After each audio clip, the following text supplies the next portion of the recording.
Well, many thanks for joining us. This is Qtv News with me, Ansmana Esonyasi. Coming up this evening, President Barrow has issued his annual Christmas message and uses it to highlight the shared values of the people of the Gambia, regardless of religious affiliation. We hear Christmas messages from the Anglican and Methodist churches. The Gambia Press Union has concluded its two-day extraordinary general meeting, which saw, amongst other things, a revised code of conduct and the election of a new vice president. And we have two special reports on consultations and efforts to revive the draft constitution. In international news, today marks the anniversary of Libya's independence from Britain and France in 1951. It was the first country to achieve autonomy through the United Nations. We hear what has happened to the country since. And in sports news, in football, we hear what the Baby Scorpions, Gambia's under-17 team, have been doing while they wait a reschedule of their delayed AFCON qualifying tournament. But for more on these and other stories coming up, do stay tuned.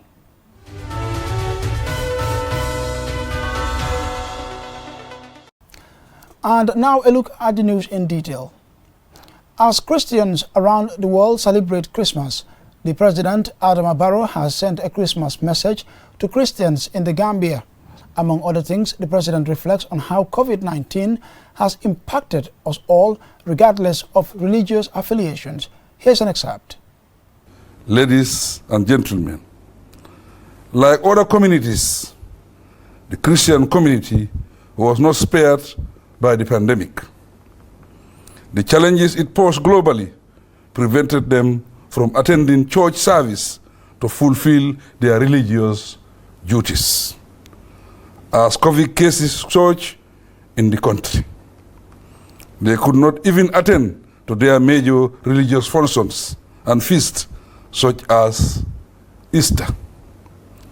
Life and time are marked by events and lessons. As servants of God, the pandemic has taught us bitter but useful lessons about life.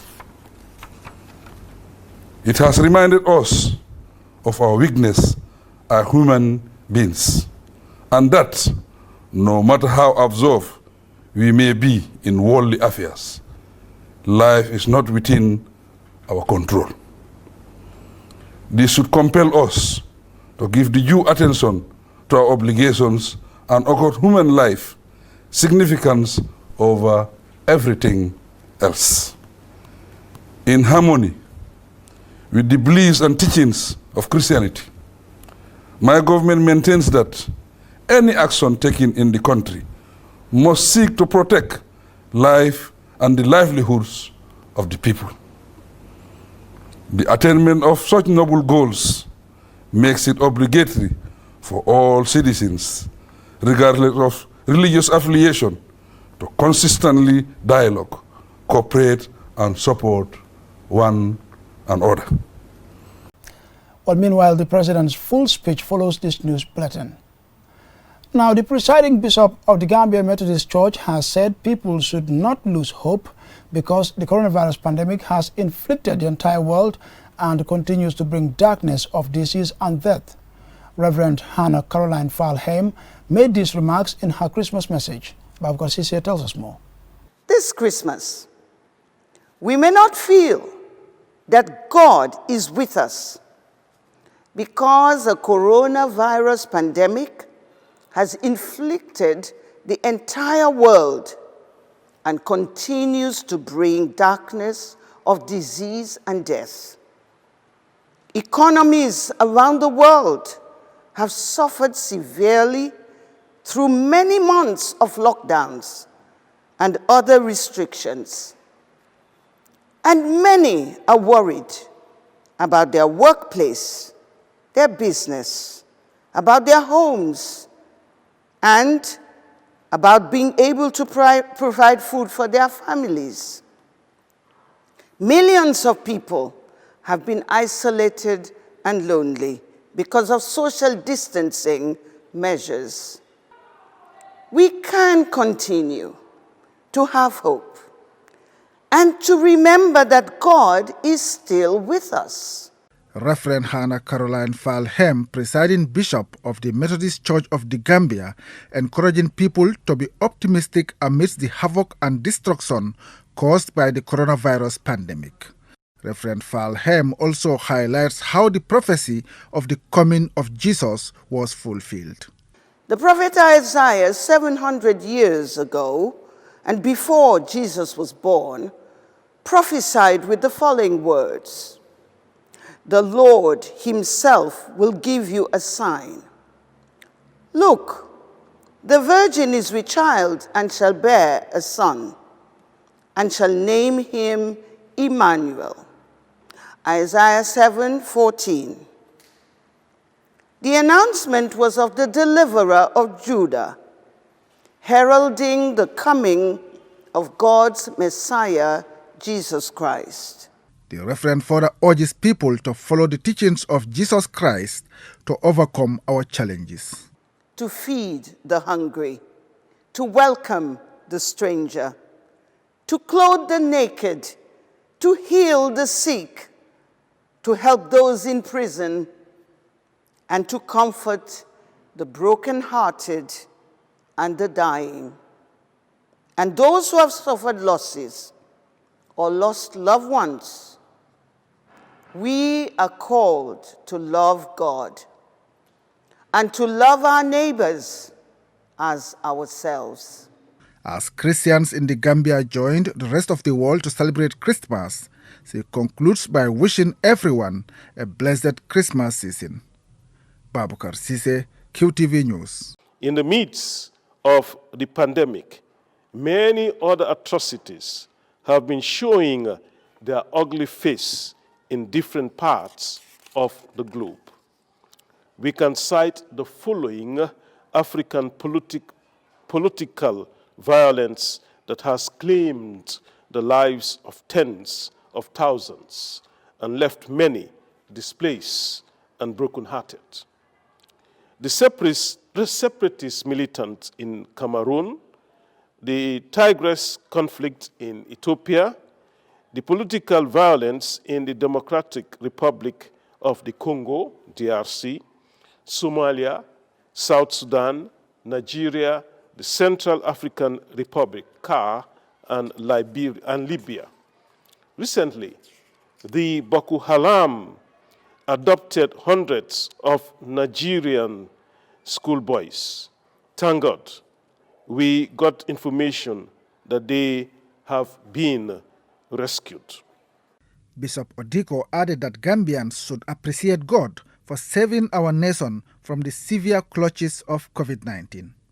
Friends, as we celebrate Christmas this season, let us appreciate God for his mercy and miraculous deliverance of our nation from the pangs of COVID-19. If the effect of the virus in our land had been harsher like many other nations, particularly the West, who would have lived to tell the story? Like the psalmist in Psalm 103 declared, "Let Gambia say, bless the Lord, O my soul, and all that is within me, bless his holy name. Bless the Lord, O my soul, and forget not all his benefits." Bishop Odiko implored people to take comfort in Christ, including those in grief at this time of Christmas. People of God, I implore you to take solace with these words of Jesus Christ to his disciples at a time of grief. In the world you will have trouble, but take heart, I have overcome the world. John chapter 16 and verse 33. This assurance of Jesus neatly interlinks into our theme for Christmas 2020. Christmas is an annual festival commemorating the birth of Jesus Christ. As a religious and cultural celebration, millions of people around the world observe the event. The Right Reverend Bishop concluded by urging people to consider the plight of those who are in lockdown, the displaced, those in war-torn areas, the sick, and the unemployed. Babakar Sise, QTV News. And from that report, we take a short commercial break. And still to come, we have local, international, and sports news.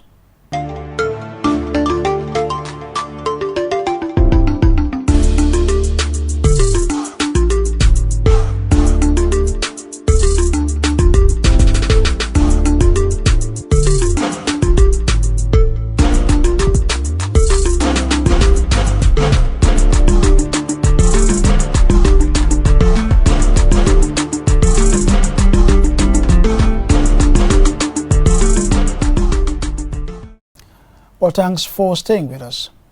Still with local news, the Gambia Press Union on Wednesday began a two-day extraordinary general meeting to adopt the revised GPU Code of Conduct and review and adopt a sexual harassment policy. Omar P. Jallo attended the opening and he filed in this report. The extraordinary general meeting is also to fill the vacant positions of Vice President and ordinary member of the Executive Committee. Since the next perennial elective Congress is almost a year on from the resignation of the elected members, the Code of Conduct for Media Practitioners first came into effect in 2016. It is being reviewed based on global standards of journalism, taking into account the local context regarding the legal, economic, political, technological, and socio-cultural realities of the Gambia. The Code of Conduct is named after a veteran journalist, Cherno Jallo, who has earned the nickname Ethics for his insistence on ethical journalism. The newly reviewed code will henceforth be called the Cherno Jallo Charter of Ethics for Journalists.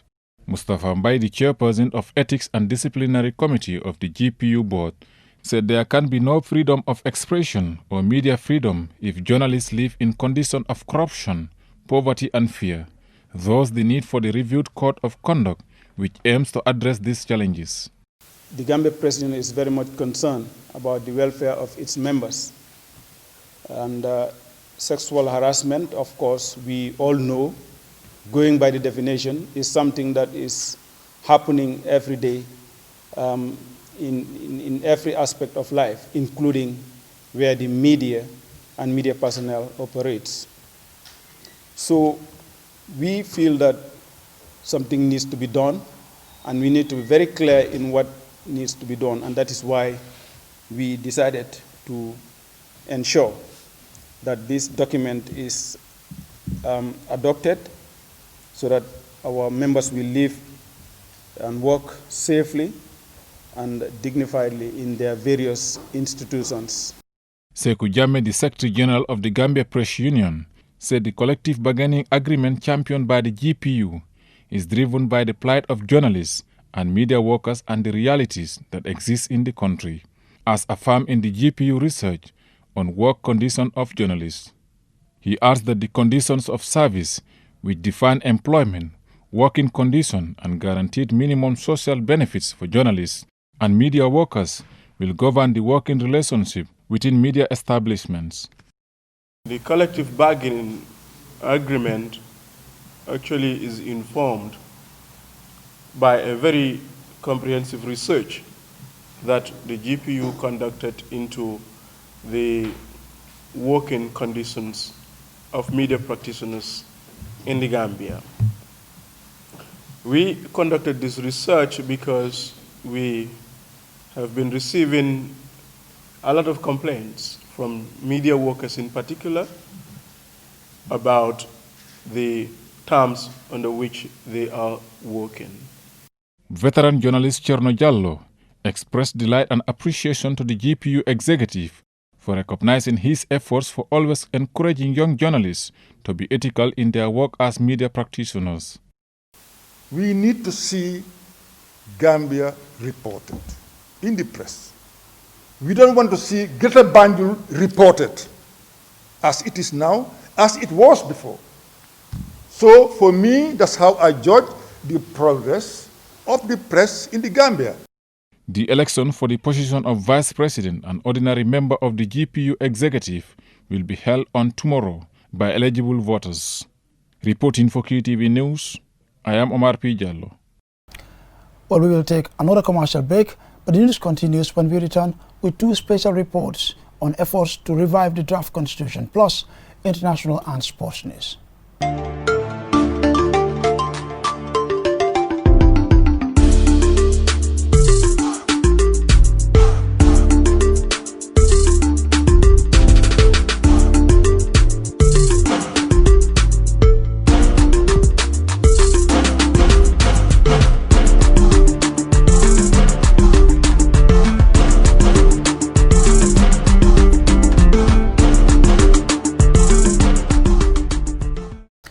Well, now on to two special reports on the draft constitution.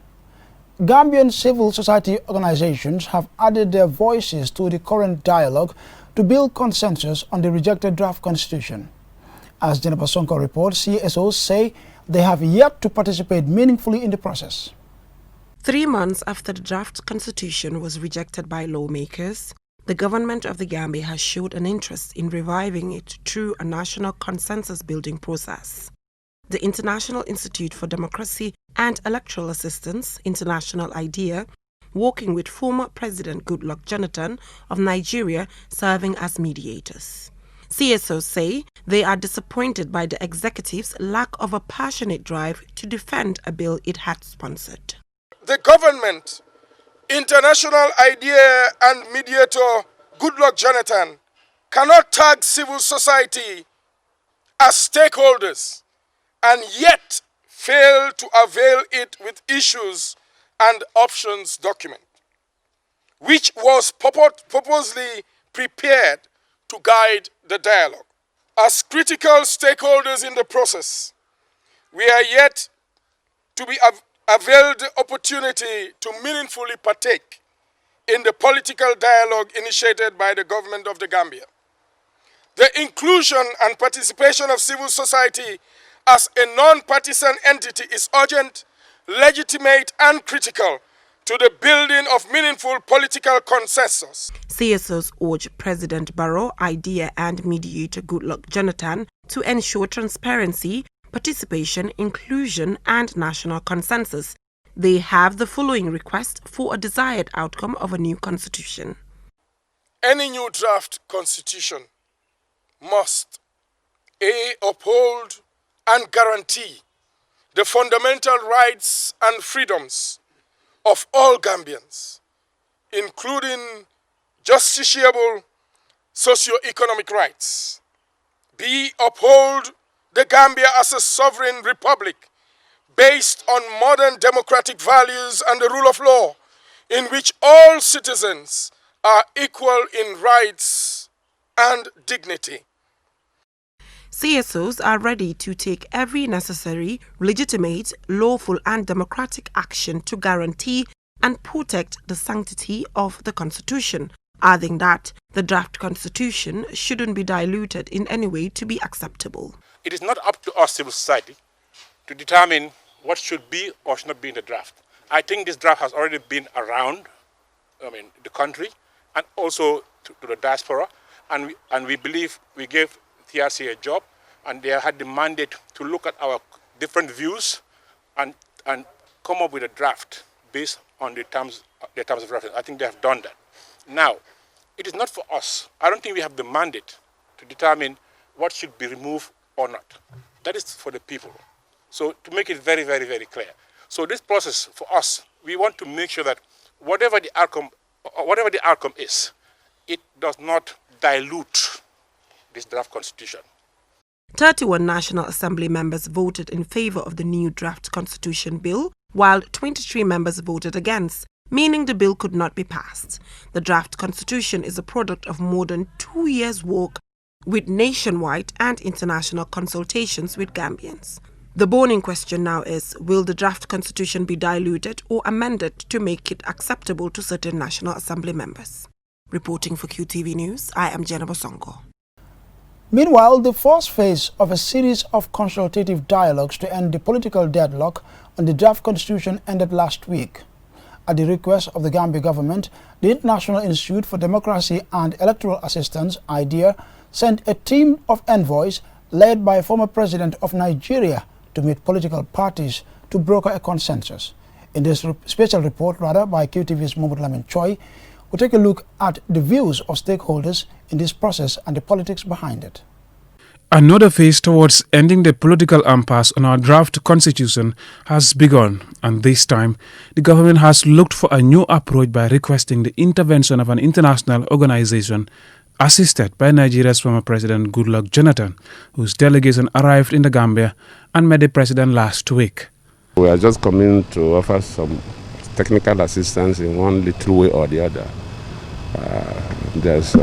But incidentally, the president is out of Banjul this year because of his state tour. So we come to pay that courtesy call before we go and have meetings with the key actors and the key stakeholders. The expectation is that Mr. Jonathan, with his experience, can be an honest and neutral figure to bridge the existing political divide between those in support or against some provisions of the draft constitution. This initiative came from the Ministry of Justice and was endorsed by Cabinet. The Minister of Justice is confident that the new approach is an ideal one after the draft constitution promulgation bill was effectively killed at its second reading in the National Assembly. We did not bring him believing that there is nobody in the Gambia who can do that. But the thing is, whoever is to do that kind of assignment in the Gambia here, some people will just try to label you as you are biased or you belong to that other camp versus the other camp. So we need some element of neutrality in order to move the dialogue forward. So that is the only reasoning. It's not that we have doubts in ourselves or in our capacity to do what he is here to do. The envoy has held a series of consultation meetings with stakeholders, including all but one political party in the country. The meetings have sounded out the views of political leaders, addressing major sticking points, among them some specific provisions of the draft constitution. QTV is told that this included the retrospective provisions on presidential term limit on that of the current president, citizenship by birth, appointment of key government officials by the legislature, and the retirement package for judges.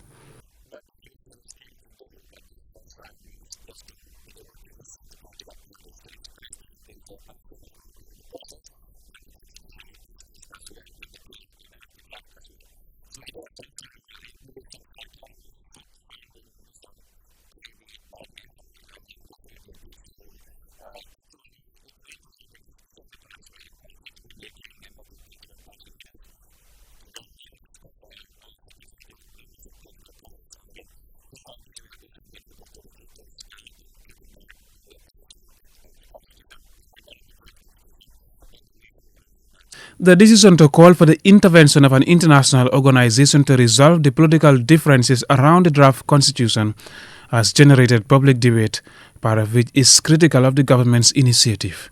The Association of Non-Governmental Organizations welcomes the government's initiative for dialogue, but also flags up some concerns on its process and outcome.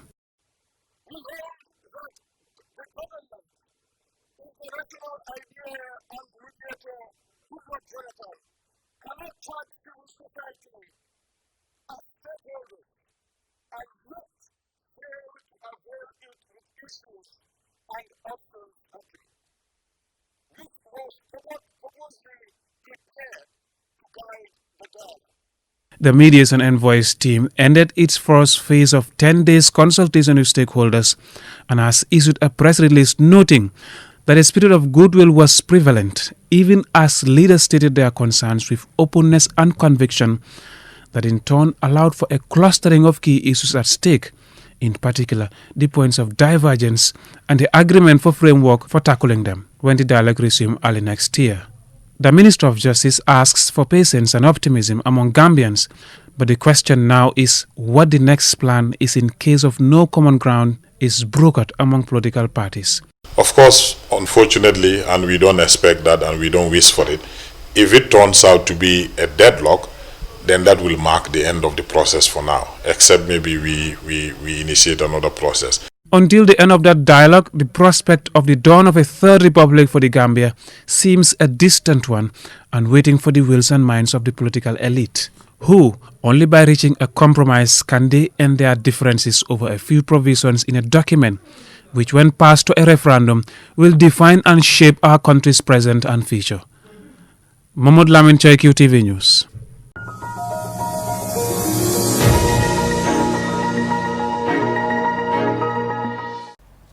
Over now to international news. Today marks the anniversary of Libya's independence from Britain and France in 1951. It was the first country to achieve autonomy through the United Nations. Mahmoud Mboj tells us what has happened to the country since. With a population of just under 7 million and an area of approximately 1.7 million square kilometers, Libya has been described by the World Bank as an upper-middle income economy, heavily dependent on its crude oil, of which it has the largest proven reserves on the African continent. Libya's 69th independence anniversary, however, comes amid a country in political turmoil. The dreams of liberation, exemplified in the Arab Spring, in Libya turned into a near apocalypse of warring factions and rival governments. Buoyed by the revolts in Tunisia and Egypt, in what became known as the Arab Spring, the Libyan people rose in a popular uprising in 2011 against the authoritarian rule of Mohamed Gaddafi, ending his 42-year reign. But the Libyan state that emerged soon collapsed into different warring camps. Since 2011, Libya has gone through several governments, ending up currently with two power blocs, the UN-backed government controlling the west of the country, and Khalifa Haftar, a military defector from Gaddafi's era, who launched his campaign Operation Dignity in 2014, controlling the east. Each camp has its cohort of international sponsors. According to some reports, Haftar has been receiving support from Russia and France, as well as Egypt, Saudi Arabia and United Arab Emirates, and Turkey has thrown its weight behind the UN-backed government. Libya has become part of a geopolitical proxy war, where those involved have their own personal interests in mind, says one political commentator. Apart from the troubles, the name Libya is often associated with the perilous journey known as the Back Way. The country's proximity to the Italian island of Lampedusa makes it a magnet for backway or irregular migrants heading for Europe, many of whom actually perish crossing what has been called the Mediterranean graveyard. Another perhaps less talked about association with Libya is how popular its former leader Mohamed Gaddafi once was in South Africa and many other African countries. He inspired South Africans to fight for their liberation, funding and arming the anti-apartheid movement as it fought white minority rule. After Mr. Mandela became South Africa's first black president in 1994, he rejected pressure from Western leaders, including then U.S. President Bill Clinton, to sever ties with Gaddafi. As if to rub it in, a grandson of Nelson Mandela's is named Gaddafi. Libya, which became an Italian colony in 1912, was one of the first former European possessions in Africa to gain independence. With their defeat in World War II, the Italians lost control of Libya and the country came under UN administration. In 1949, the UN General Assembly declared that Libya should become an independent country, and on December 24, 1951, Libya declared its independence from France and Britain, becoming the United Kingdom of Libya, a constitutional and hereditary monarchy under King Idris I, its only king in its history. Captain Mohamed Gaddafi deposed him in 1969 and turned the country into a republic.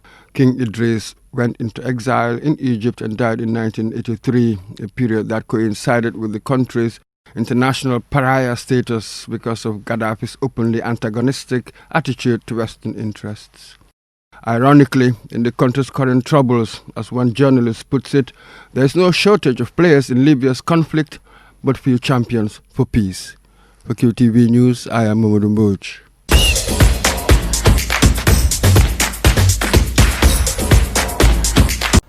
And now onto some sports news. The Gambia Scorpions under-17 national side are continuing their preparation for the long-delayed WAFU Zone A qualifiers ahead of the AFCON under-17 tournament proper. The Baby Scorpions on Thursday played their 7th test game against 1st Division side Ports Authority, which they won 2-0. Babukasi reports. Goals from Bakari Jatta and Ismail Amani in the first half were enough for the Baby Scorpions to grab victory against 1st Division club Gambia Ports Authority in a game played at the Technical Training Center in Yundum. This is the 7th test game for the Baby Scorpions against much more experienced divisional sides, winning 5, drawing 1 and losing 1. The team under the guidance of Abdullah Bojang and his technical staff have been training for quite a while now, as their fate is still unknown as to when the tournament will start. Initially, it was scheduled for last month in Sierra Leone, but it was cancelled at the last minute, and the latest rumors are that the tournament will be played in Senegal, who recently hosted the Under-20 qualifiers, which was won by the Gambia. This may sound frustrating, but according to the head coach Abdoulaye Bojang, it's good news for him, as this will give him more time to prepare after more than 5 of his players failed the MRI test a few weeks ago. The preparation is in high gears. I think the postponement of the tournament favors us because after doing the MRI test, most of our starting players failed, and we have to recruit other players. Did the MRI test, and they bring them about 4 players. The right fullback, Esa, the attacking midfield player, one of our centre back also, and another midfield player. 4 of them who are all key players in the starting team, but unfortunately they failed. We have to find a replacement for them. Thank God we have players who have stepped up and definitely doing a very good job with us. They're coping, and when they came, the games that we've played, almost we won all of them, and definitely they are understanding the tactic that we're playing and implementing it as how we want it, because that is the most important thing. Actually, it's going very fine. On winning 2-0 against Sports Authority, Lai Bojang believes his charges are adapting to the tactics being taught, while he remains hopeful the qualifiers will go ahead next month or February, as the tournament proper will be in March. Definitely the hopes are high because of playing with Ports. Looking at the first team that played and the second team, this is what I told them. We try to learn from them because we have more experience and exposed players than we have. If we are able to contain them, then we'll be able to do better with our age mates. So definitely the way things are going, the hopes are high. And as I said always, the first primary objective is we have to develop them, both technically and tactically. They are coping and doing it very well. So that is the first primary objective that we're looking for. And at the end of the day, play a respectable performance, try to win the competition and qualify to the Africa Under-17 Championship. That is our objective, because we cannot work on development. If you are developing, at the end of the day, you need to have success. And definitely things are going fine at the moment. Definitely, but the last time I spoke with the General Secretary, he said that probably it will be in January or February, because the Africa Under-17 Championships will be played in March. So we hope that it will be played before March. The WAFU Zone A tournament will serve as a qualifier for the Africa Under-17 Africa Cup of Nations scheduled for March 2021, with the 4 semi-finalists representing the continent at the World Cup to be hosted in Peru, where the Gambia made its mark in 2005 by beating Brazil and Qatar before losing to the Netherlands in the group stages. Other regions have had less trouble, and in the Council of East and Central African Football Association (CECAFA) on Tuesday, Uganda defeated Tanzania 3-1 to retain the regional Under-17 title. Both finalists qualify for the Under-17 AFCON. Babukar C, QTV News. Well, I'm afraid that's all we have for you in this edition of news. But before we take a leave of you, here's a recap for main headlines. President Barrow has issued his annual Christmas message and uses it to highlight the shared values of the people of the Gambia, regardless of religious affiliation. We heard Christmas messages from the Anglican and Methodist churches. The Gambia Press Union has concluded its 2-day extraordinary general meeting, which saw, amongst other things, a revised code of conduct and the election of a new vice president. And we had 2 special reports on consultations and efforts to revive the draft constitution. In international news, today marks the anniversary of Libya's independence from Britain and France in 1951. It was the first country to achieve autonomy through the United Nations. We heard what has happened to the country since. And in sports news, in football, we had what the Baby Scorpions, Gambia's Under-17 team, have been doing while they wait a reschedule of their delayed AFCON qualifying tournament. And just a reminder that the President's full Christmas speech follows this news bulletin. Well, do join us at 10 p.m. for another bulletin. Until then, bye for now.